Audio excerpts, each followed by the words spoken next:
In this final module, we learn some skills to tackle problems in our relationships. There really are only 4 options.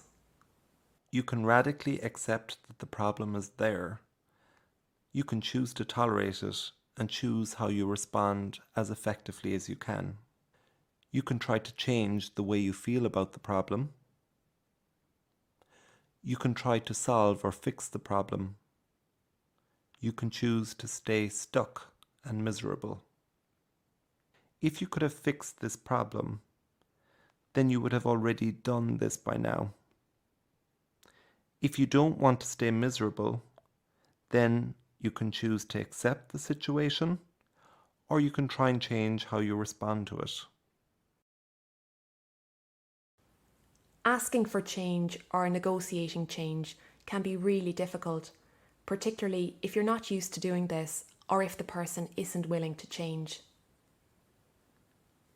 We would recommend that you're mindful of your timing, that you be open to compromising and negotiating, and importantly, if it's not proving successful, that you take a step back from the situation and take some time out and mindfully review your own limits.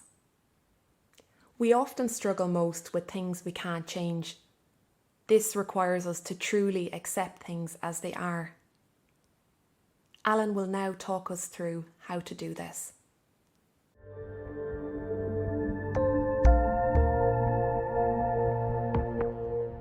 Sometimes we put a lot of work into trying to get a situation to change because we really don't like it.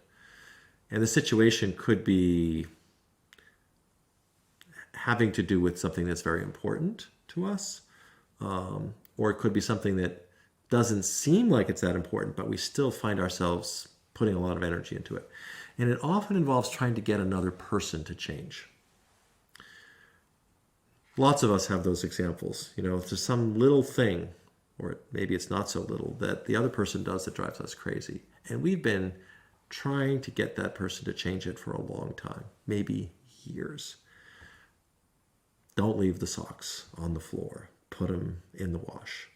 Don't throw the wet boots over there. Put them over there instead. You know, don't leave the toilet seat up. Put the toilet seat down. Put the cap on the toothpaste. Drive in a different gear, okay? Could be any of these things or hundreds of others. So maybe I've tried to get you to do something different for a really long time, but the fact is you haven't changed.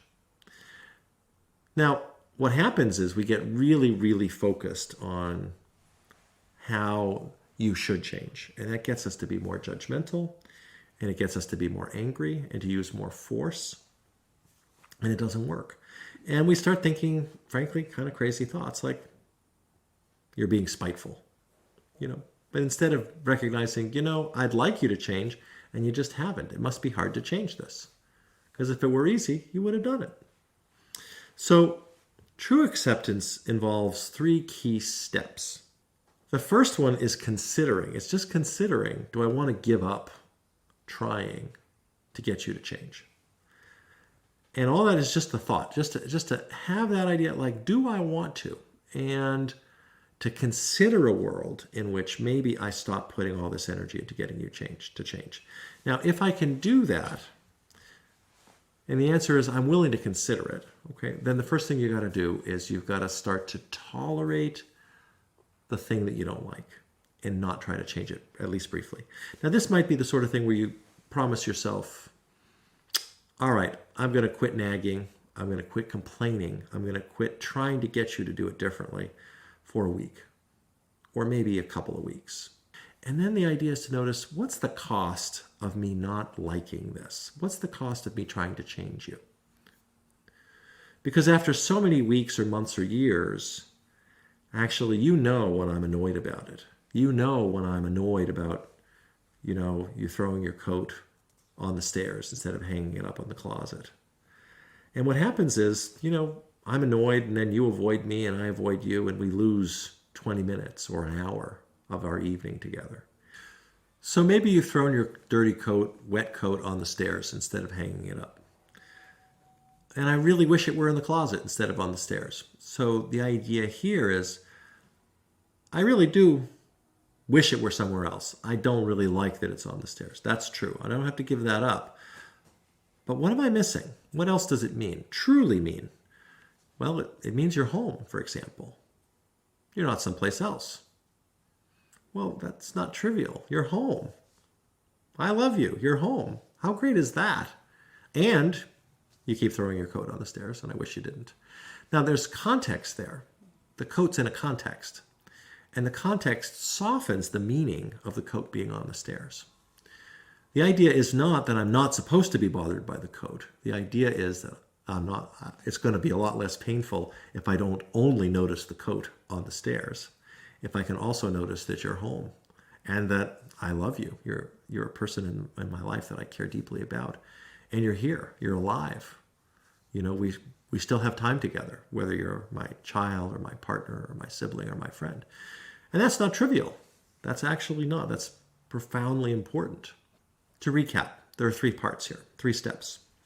The first one is you've got to cease and desist the nagging and complaining. You've got to stop trying to get the other person to change, or tolerate the thing you don't like, at least briefly, at least for a little while.